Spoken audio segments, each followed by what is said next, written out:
Malayan Chinese Association atau MCA merupakan salah satu parti komponen utama di dalam Parti Perikatan dan kemudiannya Barisan Nasional.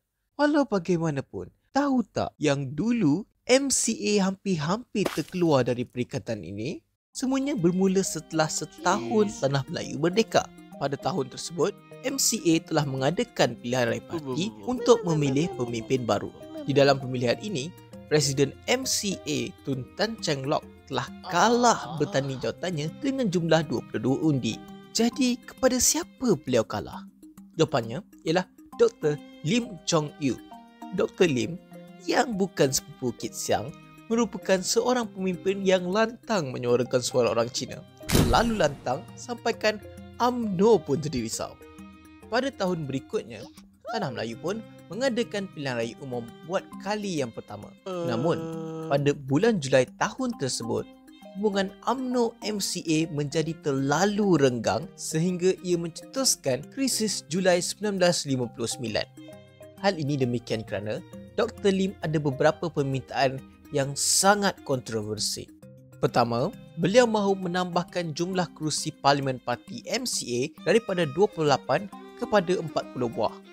Kedua, beliau mahu meletakkan isu pendidikan bahasa Cina sebagai sebahagian manifesto Parti Perikatan. Ketiga, beliau mahu menjadikan bahasa Cina sebagai bahasa kebangsaan. Jelas sekali, permintaan beliau ini buatkan UMNO sangat marah. Malah, anak Tan Cheng Lock sendiri menentang cadangan ini.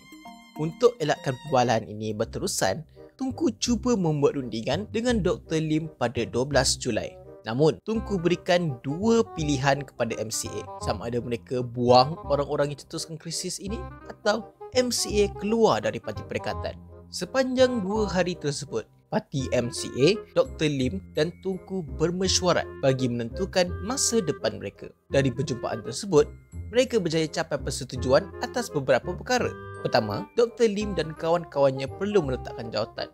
Kedua, MCA kekal di dalam Parti Perikatan. Ketiga, MCA akan bertanding di 32 buah kerusi, namun Tunku yang akan tentukan calon-calon yang bertanding di kerusi-kerusi tersebut. Keempat, Tunku tidak akan masukkan isu pendidikan bahasa Cina ke dalam manifesto Parti Perikatan.